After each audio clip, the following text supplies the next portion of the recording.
Sveiki atvykę į Kauno tarptautinę gimnaziją. Aš esu Nikas Jagelavičius. Ir aš, Marija Galkinė. Ir jūs ką tik įėjote į vienintelę mokyklinę kino studiją Kaune. Šioje kino studijoje kiekvieną savaitę filmuojamos mokyklos žinios. Vedėjai pasakoja apie svarbius mokyklos įvykius, parodami mokiniai, kurie laimėjo olimpiadas arba konkursus. Taip pat skelbiama apie koncertus, šventes ir akcijas. Po to žinios yra keliamos į tarptautinės gimnazijos YouTube svetainę, kur visi norintys gali jas pažiūrėti. Kauno tarptautinėje gimnazijoje jau nuo 1930 įsteigimo metų ugdomi ir lavinami įvairiausių tautybių vaikai.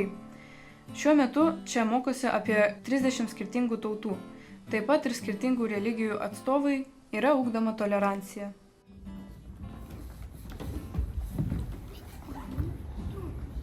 Venezuela, Deutschland, England, Thailand, English, Italia, Nigeria, Israel, Turkey, Belarus.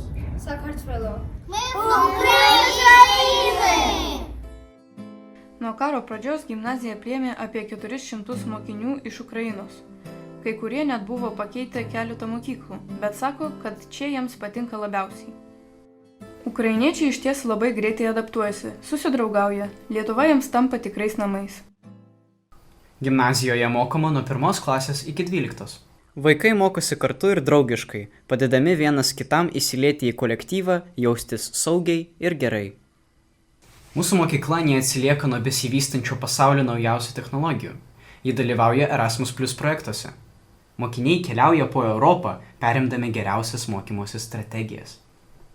Siekiant tobulinti ugdymo procesą, yra statomas 4. aukštas, planuojamas liftas tam, kad žmonės su negale galėtų patekti į skirtingus gimnazijos aukštus. Gimnazijoje skatinamas kreatyvumas ir stengiamasi duoti kiekvienam mokiniui galimybę lavinti tam tikrus savo įgūdžius ir talentus. Mokykloje organizuojamas tarptautinis kino festivalis Ąžuolynas.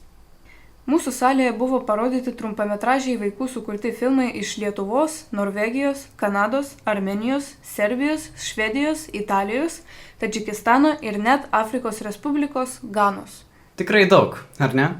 O jeigu liko dar klausimų, į juos atsakyti pakvietėme gimnazijos vadovą. Mes pasikalbėjome su gimnazijos direktoriumi Eriku Griškevičiumi. Labą dieną. Labą dieną.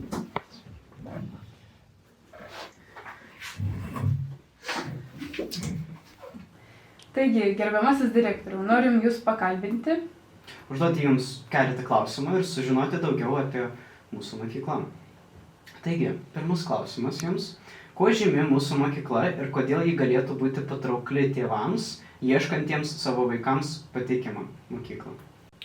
Mūsų mokykla žymi to, kad jinai laikosi pirminės filosofijos, kuri buvo užrašyta 30 metais ar mūsų mokyklos pastato, kad vaikai mokosi ne mokyklai, o gyvenimai. Ačiū. O kaip siekiame pagerinti mūsų mokyklą? Mes siekiame pritraukti vis daugiau pagalbos specialistų.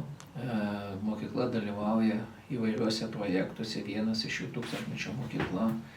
O kaip su mokytojais, kaip jų kvalifikacija yra pakeliama? Yra numatyti privalomi kursai. Dabar po išorės vertinimo mes laukiame galutinės ataskaitos, iš kurios turėtume įgyvendinti rekomendacijas ir rekomenduoti mokytojams tos kursus, kurios rekomenduos mums išorės vertintojus. Tai ar didžiuojatės mokyklos pasiekmėmis jums vadovaujant? Įvardinkite pasiekmes, kurias įsiminėte. Ypač. Šiemet labai nudžiugino mūsų 3. vieta respublikinė anglų kalbos olimpiadoje.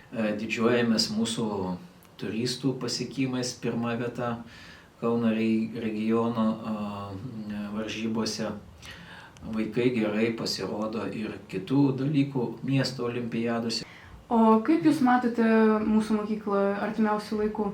Kokia vizija?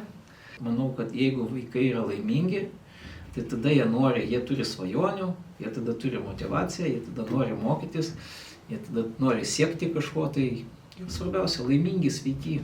Gerai, tai ačiū Jums. Už jūsų laiką. Taip, už jūsų laiką, už interviu. Prašom. Mokyklos raida akivaizdi. Mokytojų, mokinių supratingumas bei talentas ir ryžtas siekti kuo aukštesnių rezultatų atspindi gimnazijos ambicingus siekius, mokymosi tradicijų ir moderniojo pasaulio naujovių sankaupą. Aš myliu savo gimnaziją. Aš irgi. Manome, kad ir jums jį patiks. Būtent toks buvo šios laidos tikslas. Ačiū už dėmesį.